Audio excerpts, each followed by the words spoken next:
कहानी को थोड़ा सा आगे बढ़ाते हैं और बात करते हैं। हमने कंसंट्रेशन कर लिया, ठीक है ना, फिजिकल मेथड देख लिए, केमिकल मेथड देख लीजिए।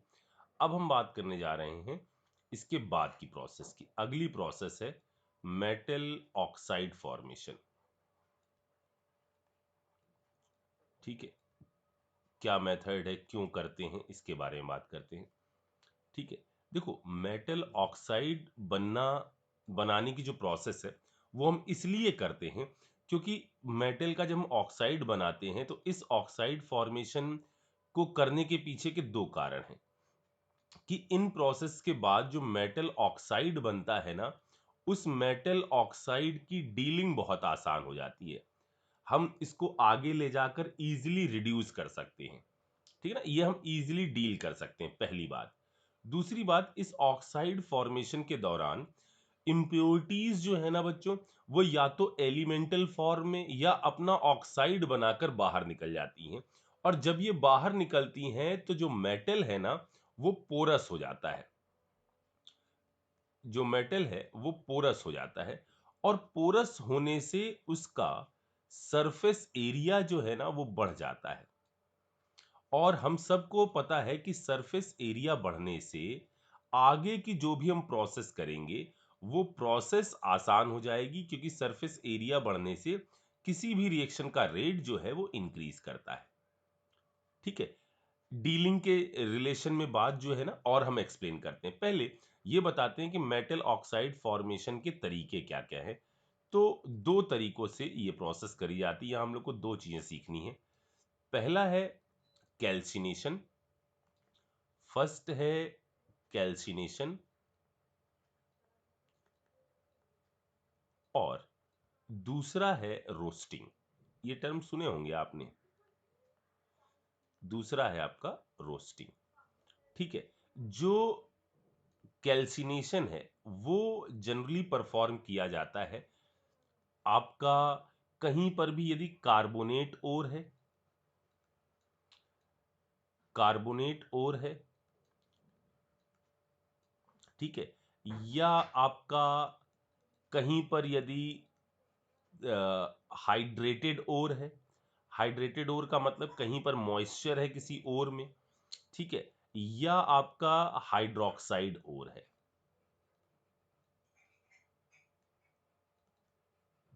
ठीक है, इन जगहों पर हम प्रोसेस करते हैं कौन सी, कैल्सिनेशन। ठीक है, और मैक्सिमम टाइम पर सल्फाइड ओर के लिए हम करते हैं रोस्टिंग। फॉर, यहां मैं जनरली शब्द लिखता हूं क्योंकि कुछ जगहों पर हम ऑक्साइड पर भी रोस्टिंग कर देते हैं, क्या है वो हम अभी बताते हैं।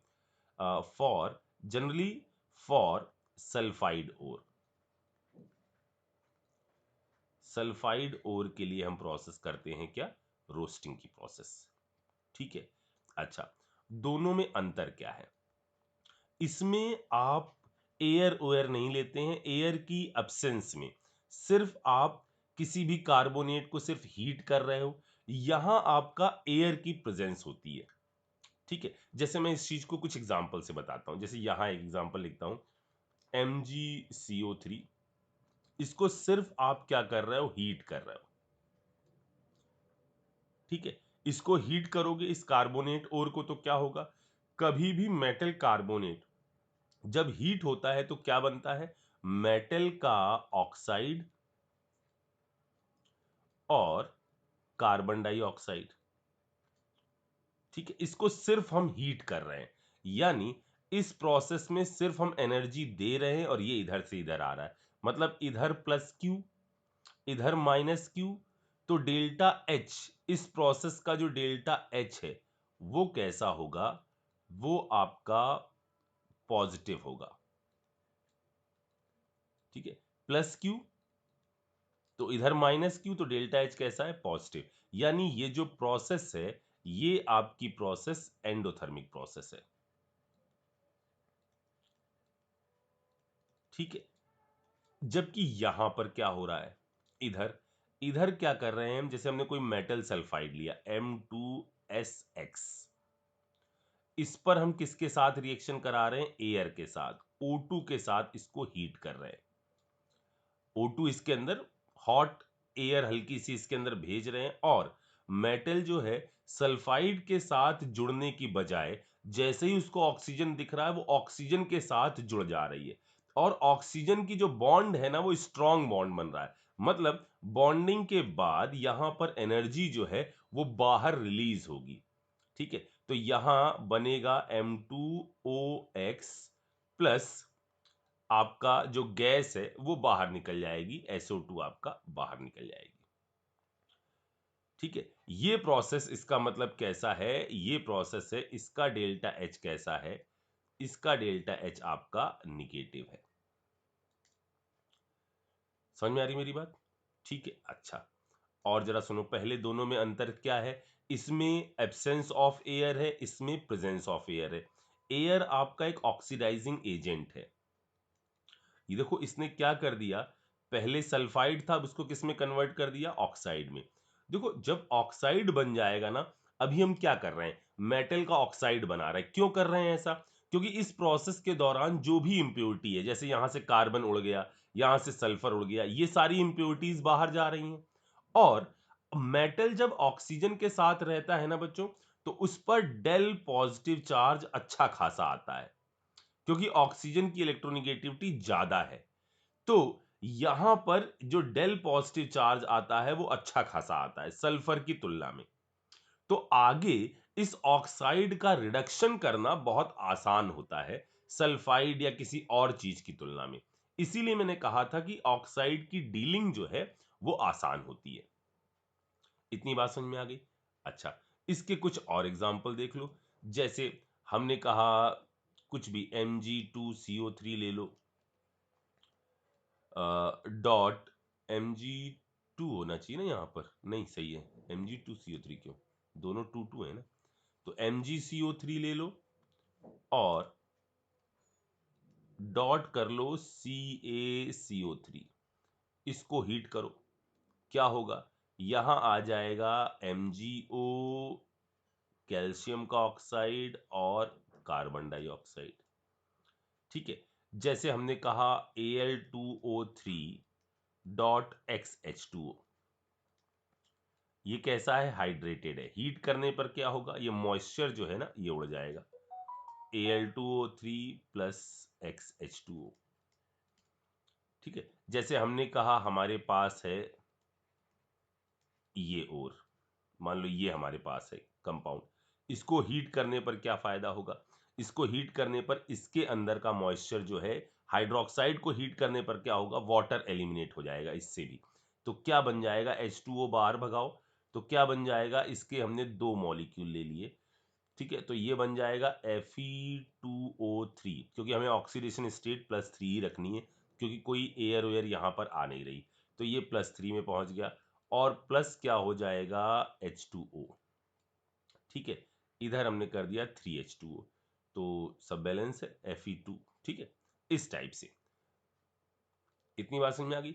अच्छा, अब होता क्या है, जो कैल्सिनेशन होता है, इस कैल्सिनेशन के दौरान जो भी इम्प्योरिटी आपके ओर के अंदर मौजूद है, जो भी इम्प्योरिटी है, जैसे हमने कहा आपका फॉस्फोरस की इम्प्योरिटी है, Mn की इम्प्योरिटी है, आर्सेनिक है, बिस्मिथ है, ये सब जो इम्प्योरिटी है ना ओर के अंदर, ये सब बाहर निकल जाती हैं जब आप इसको हीट करते हो तो।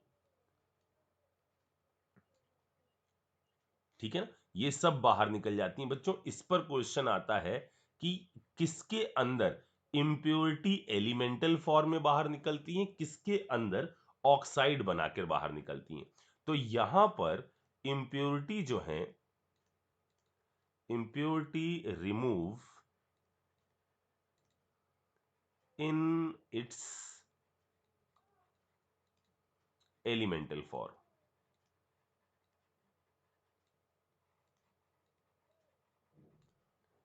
इम्प्योरिटी जो है वो एलिमेंटल फॉर्म में बाहर निकलती है। जबकि यदि हम यहां बात करें, इस जगह पर रोस्टिंग के अंदर, तो यहां जो इंप्योरिटीज बाहर निकलती हैं, ये बाहर निकलती हैं आपकी ऑक्साइड फॉर्म में।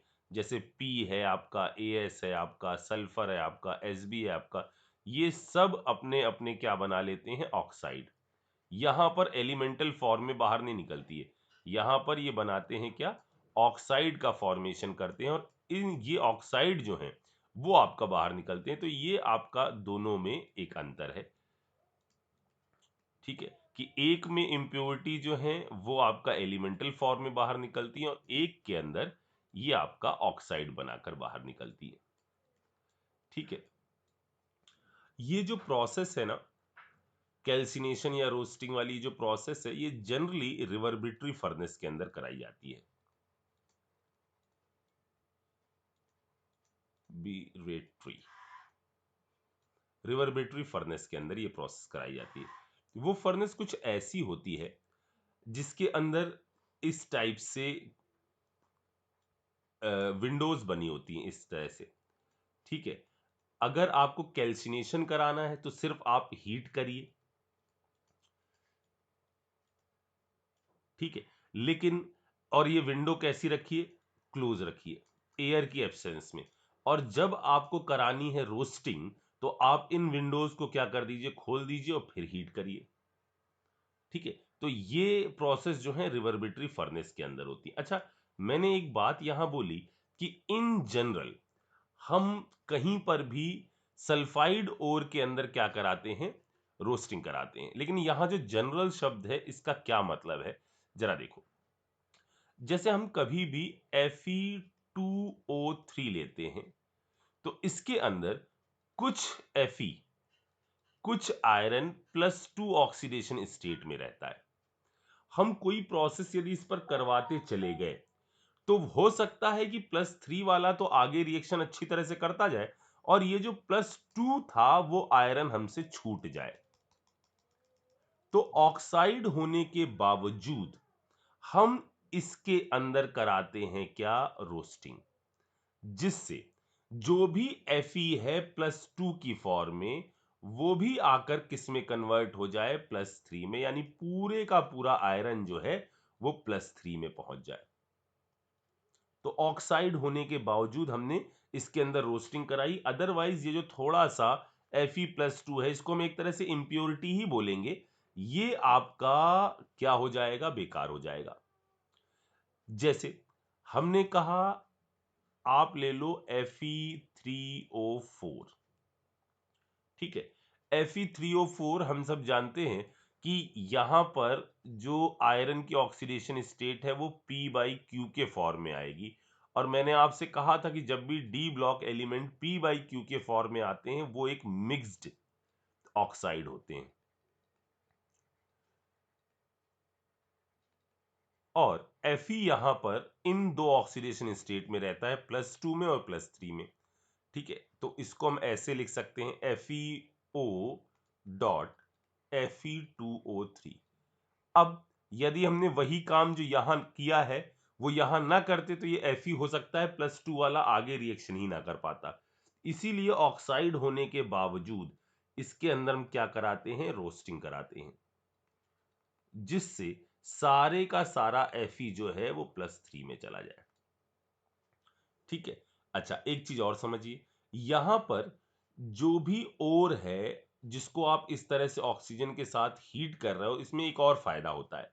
जो भी ऑर्गेनिक इंप्योरिटी है, ऑर्गेनिक इंप्योरिटी मतलब जो भी जानवर वानवर नीचे मौजूद हैं उनका भी कुछ अंश जो है वो उसके अंदर आ जाता है, जो भी आप ओर निकाल कर ला रहे हो।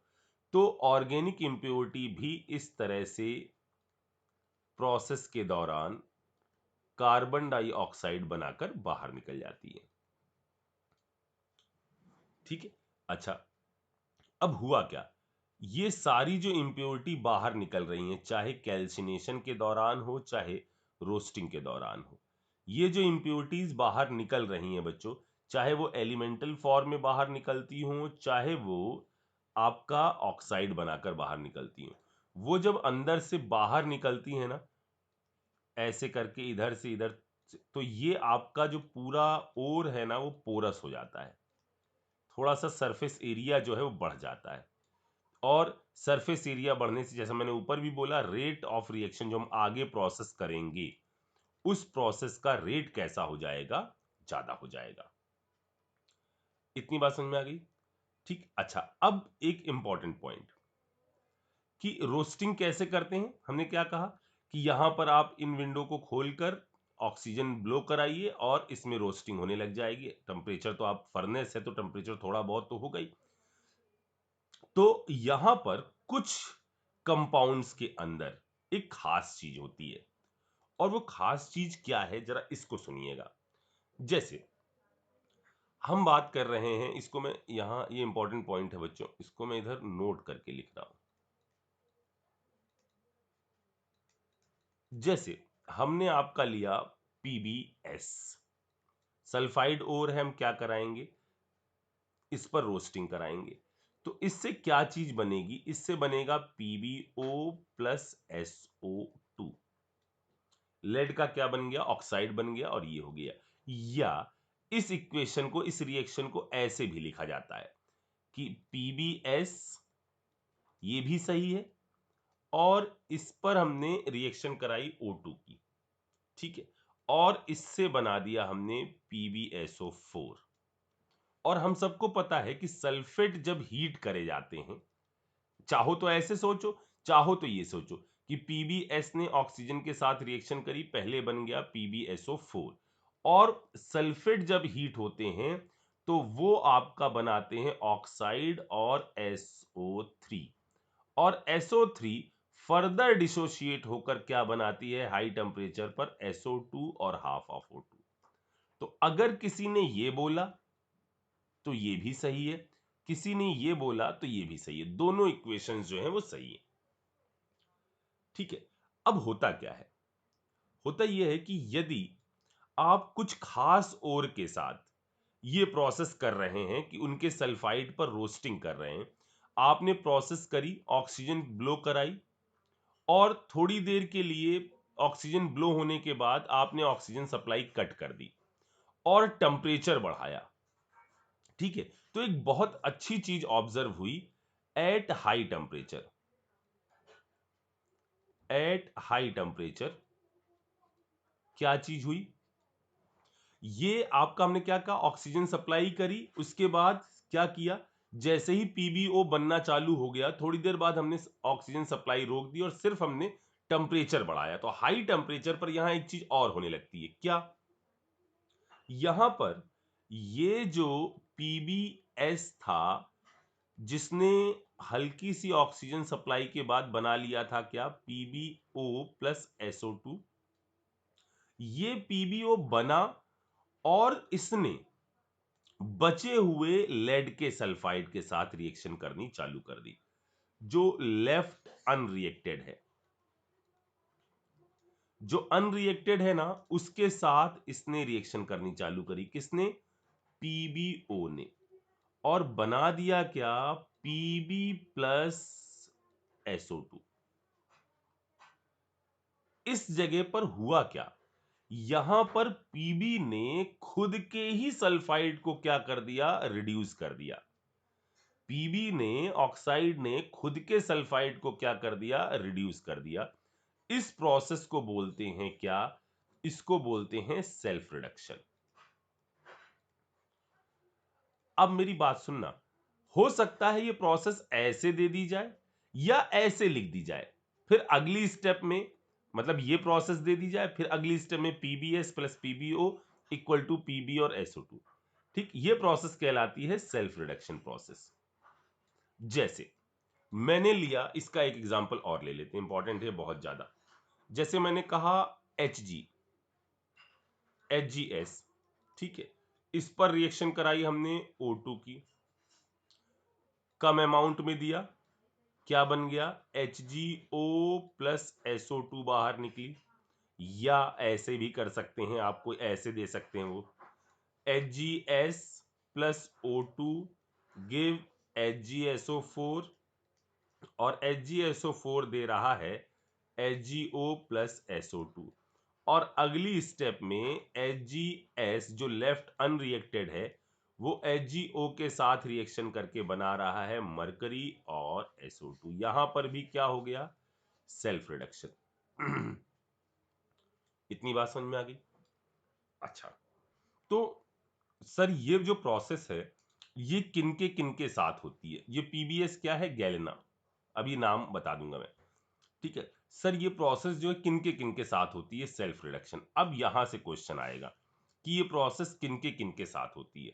तो ये होती है फिर भी क्यों होगी सुबह। ये जो कंपाउंड है इनके सल्फाइड के साथ होगी क्या? आपका सेल्फ रिडक्शन प्रोसेस। फिर भी क्यों, नीचे लिख देता हूं ना,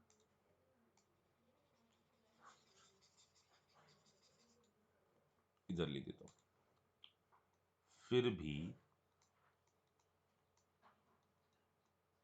क्यों होगी सुबह। इतनी चीज समझ में आ गई? फिर भी क्यों होगी सुबह। अच्छा, समझ में आया? ऐसे भी दिया जा सकता है और ऐसे भी दिया जा सकता है। ठीक सर, ये PbSO4 भी नीचे दिया जा सकता है। हाँ बिल्कुल, ये भी नीचे दिया जा सकता है। एक एग्जांपल और देख लो, इसी का ही लिखने के तरीके अलग अलग हो सकते हैं। जैसे ऐसे दिया जा सकता है PbS plus O2 at temperature T1, इसने बनाया PbO प्लस SO2, ये दिया जा सकता है। और नीचे ये लिख सकते हैं PbS प्लस, इधर दे सकते हैं PbO और PbSO4। वो अंडरस्टूड है कि ये टूट कर PbO बनाएगा और उसने सेल्फ रिडक्शन किया होगा। ये एट T2 हमने सप्लाई ऑक्सीजन की रोक दी और इसने बना दिया लेड और SO2। ठीक है, तो इससे आप कंफ्यूज मत होइएगा। ये रिएक्शन लिखने के तरीके में ये अंडरस्टूड है कि PbS जो है वो आपका डिसोशिएट होकर PbO बना रहा है। ठीक है, तो इस तरह से हम लोगों ने एक और खास चीज देखी कि कुछ एलिमेंट के अंदर रोस्टिंग के दौरान आपका क्या हो जाता है? सेल्फ रिडक्शन प्रोसेस हो जाती है। अच्छा, कैल्सिनेशन और रोस्टिंग के बाद अब हमें आगे बढ़ना है और बात करनी है। अब हमने मेटल ऑक्साइड बना लिया, अब हमें इसको रिड्यूस करवाना है। ठीक है, अच्छा, एक चीज मैं यहां नोट करके और लिख देता हूं, फिर मैं आगे बढ़ता हूं। नोट इनफैक्ट यहां पर दो पॉइंट है। पहला पॉइंट है कि यदि हम CuFe और S2 ले लें और ऑक्सीजन को इसके अंदर ब्लो करवाएं, तो यदि ऑक्सीजन का लेस अमाउंट है, लेस अमाउंट में ऑक्सीजन ली गई है, तो ये रोस्टिंग के दौरान बनाता है Cu2S प्लस FeO और प्लस SO2। लेस अमाउंट में रहेगा ना, तो आयरन की एफिनिटी ऑक्सीजन के लिए ज्यादा है, ये आसानी से ज्वाइंट हो जाता है। तो स्ट्रॉन्ग एफिनिटी के कारण आपका ये जो है ये पहले ज्वाइंट हो जाता है। सर स्ट्रॉन्ग एफिनिटी क्यों है? अरे आप देखो ना, इलेक्ट्रोकेमिकल सीरीज में आयरन कहाँ आ रहा है? ऊपर आ रहा है, इजीली ऑक्सीडाइज होगा। ठीक है, कॉपर तो नीचे आ रहा है, इसका ऑक्सीडेशन इजीली नहीं होगा। हाँ, अगर आपने लार्ज अमाउंट में भेज दिया तो कोई दिक्कत नहीं है, एक्सेस ले लो। एक्सेस में कोई टेंशन नहीं, दोनों का ही आप क्या बना लो? ऑक्साइड। ठीक है, तो लेस अमाउंट में यहां ये चीज होती है। अच्छा, एक नोट का ये पॉइंट है। अब हम आगे बढ़ने वाले हैं और हमने जो मेटल ऑक्साइड रोस्टिंग और कैल्सिनेशन के दौरान बनाए हैं, अब हम उसको रिड्यूस करने वाले हैं। ठीक है, लेकिन बिफोर रिडक्शन,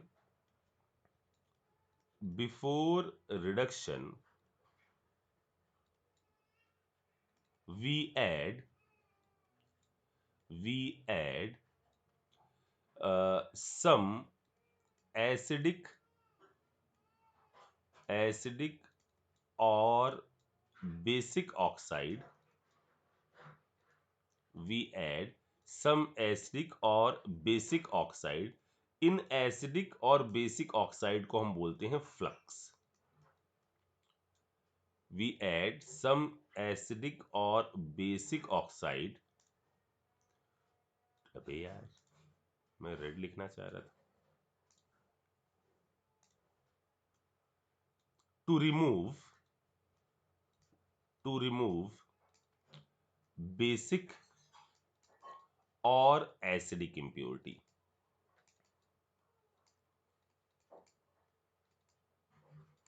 ठीक है, हम रिडक्शन से पहले कुछ बाहर से हम चीजें मिलाते हैं जिनको हम फ्लक्स कहते हैं। जैसे हमारे पास यदि SiO2 की इंप्योरिटी है, SiO2 की इंप्योरिटी है, ये जो हम इधर लिख रहे हैं वो इंप्योरिटी लिख रहे हैं। यदि SiO2 की इंप्योरिटी है तो उसके अंदर हम मिला, ये SiO2 कैसे नेचर का है, ये ऑक्साइड कैसे नेचर का है, एसिडिक नेचर का। तो इसके अंदर हम कोई बेसिक फ्लक्स मिला देंगे, जैसे इसके अंदर हम ऐड कर देंगे CaO, तो ये दोनों एक साथ कंबाइन हो जाएंगे, एसिड और बेस एक साथ कंबाइन हो जाएंगे और बनाएगा क्या,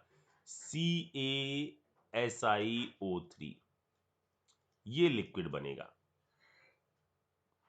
मेरी बात समझ आ रही, ये लिक्विड बनेगा और इसको हम बोलते हैं क्या, स्लैग। ये जो स्लैग है ना बच्चों, ये आपका दो काम करता है। एक तो ये जो हमने प्रोसेस करी, इसका फायदा क्या है, ये हमने जो फ्लक्स ऐड किया इससे एक तो इम्प्योरिटी हटी है, और दूसरा ये जो स्लैग है ना, इसकी डेंसिटी मेटल से कम होती है, और जो भी आप ऑक्साइड ऑक्साइड लेकर आए हो, जो भी कहीं पर क्या हुआ है, मेटल फॉर्म होने लग गई है थोड़े बहुत अमाउंट में, तो ये क्या रहता है, ये डेंसिटी कम होने के कारण मोल्टन मेटल के ऊपर तैरता रहता है, ये स्लैग। डेंसिटी ऑफ स्लैग जो है वो आपकी डेंसिटी ऑफ मेटल से कैसी है, कम है, तो ये इसके ऊपर तैरता रहता है, जिससे ऐसा ना हो कि कुछ जगहों पर जहां पर हम मेटल वेटल बनाकर लाए हैं, या जो हम आगे प्रोसेस करने वाले हैं, रिडक्शन करने वाले हैं मेटल का, तो हमने ऑक्साइड को रिड्यूस कर दिया, मेटल रख दी। अब मेटल यदि एयर के कांटेक्ट में आएगी तो मे बी वो फिर से ऑक्साइड बना ले अपना, तो ये मोल्टन मेटल जो है ना, जो इसके ऊपर जो स्लैग है ना, वो इस मेटल के ऊपर तैरता रहता है, और जिससे ये एयर के कांटेक्ट में आने से इसको बचाता है। यानी to stop further oxidation, to stop further oxidation, ये दो काम करता है। ऐसा ना हो जाए कि आप मेटल रिड्यूस करवा रहे हो, मेटल के ऑक्साइड का रिडक्शन करवा दिया, मेटल आपको मिल गई, लेकिन ओपन एटमॉस्फेयर में रखी है वो और तुरंत वो ऑक्साइड बना ले, तो इट स्टॉप फर्दर ऑक्सीडेशन। ये बात भी समझ में आ गई, ठीक है। और इम्प्योरिटी भी होती, कई सारी टाइप की इम्प्योरिटी होती, जैसे हमने कहा कहीं पर हमारा कोई और है जिसके अंदर FeO की इम्प्योरिटी है, ठीक है। अब FeO की जो इम्प्योरिटी है वो कैसे नेचर की है, ये है आपकी बेसिक नेचर की इम्प्योरिटी। इसको हटाने के लिए अब आप जो फ्लक्स मिलाओगे, वो फ्लक्स मिलाओगे आप SiO2, ठीक है ना। वो अलग अलग केस में अलग अलग चीजें, इसके अंदर आप मिलाओगे क्या, SiO2, तो ये बनाएगा FeSiO3 स्लैग, ठीक है, ये फॉर्म करेगा इस स्लैग को।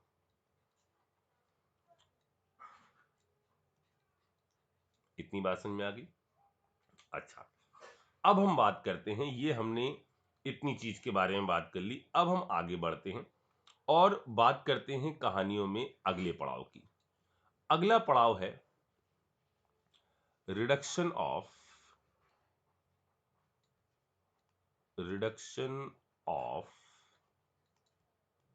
मेटल ऑक्साइड, ठीक है। अच्छा, एक काम करते हैं, मेटल ऑक्साइड के रिडक्शन वाले को मैं अगले में बताता हूं, पहले आप एक काम करो, ये सवाल मुझे लगवाना है, ये वाला सवाल जो मैंने पिछली बार छोड़ दिया था पिछले एपिसोड में, इसको जरा लगाओ, ट्राई करो, जरा देखो क्या होना चाहिए इसका आंसर। गैलना है, पार्शली ऑक्सीडाइज किया जा रहा है, passing through air at high temperature, after some time the passage of air is stopped। समझ गए कहानी, इसके बाद क्या चल रही है, सेल्फ रिडक्शन की कहानी चल रही है। जल्दी से बताओ कि क्या आ रहा होगा, ठीक है, जल्दी नोट करो इसको।